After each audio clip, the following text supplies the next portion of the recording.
किसान भाइयों, इस समय हमारे धान की नर्सरी में कीटनाशक का स्प्रे उतना ही जरूरी होता है जितना कि फफूंदनाशक का, क्योंकि कई बार धान रोपाई के कुछ दिनों बाद ही हमारे खेत में पत्ती लपेटक और तनाछेदक कीटों का प्रकोप होने का खतरा रहता है। और उस समय अगर मौसम साफ हो या बहुत तेज गर्मी पड़ रही हो तो हल्की फुल्की दवाएं भी बहुत कम काम करती है। इसलिए नर्सरी में ही इन कीटों की रोकथाम कर दिया जाए तो रोपाई की हुई धान की फसल में कीटों का प्रकोप इतनी जल्दी देखने को नहीं मिलता है। और अगर हम नर्सरी में कीटनाशक दवा नहीं डालते तो धान की रोपाई के 5 से 7 दिन के बीच ही पत्ती लपेटक कीट या तनाछेदक कीट का प्रकोप हो जाता है। और लंबे समय तक हमें अपनी फसलों को कीटों से बचाना है तो हमें अपनी नर्सरी में कीटनाशक का स्प्रे करवा देना चाहिए। और जो किसान भाई हमारी वीडियो पहली बार देख रहे हैं तो आप जल्दी से लाल रंग के सब्सक्राइब बटन को दबा दीजिए, जिससे ऐसे ही जानकारी आपको समय समय से मिलती रहे। तो चलिए और जानते हैं कि नर्सरी में कीटों की रोकथाम क्यों करनी चाहिए। तो जैसे कि किसान भाइयों को सलाह दी जाती है कि इस समय हमारे धान की नर्सरी लगभग 15 से 20 दिन की हो चुकी होगी और कई बार हमने देखा होगा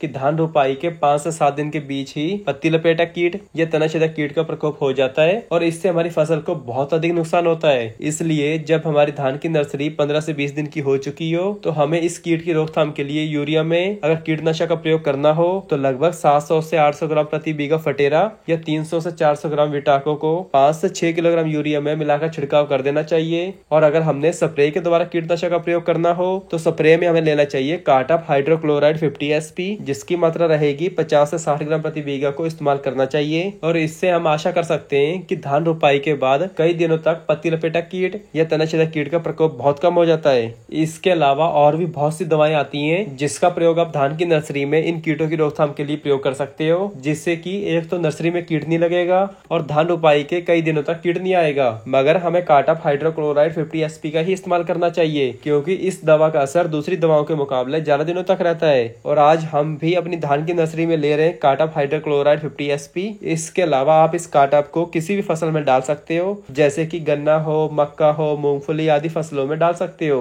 और हमने बहुत सी डिटेल वीडियोस बनाई है धान की नर्सरी के बारे में, चाहे खरपतवार को कंट्रोल करना हो चाहे नर्सरी की ग्रोथ करनी हो। सो आप वो वीडियोस भी जरूर देखें, जिससे आपको धान की नर्सरी के बारे में A to Z जानकारी मिल जाए। तो किसान भाइयों, ये छोटा सा वीडियो है कि हमें अपनी धान की नर्सरी में कीटनाशक का प्रयोग कब और क्यों करना चाहिए। धन्यवाद।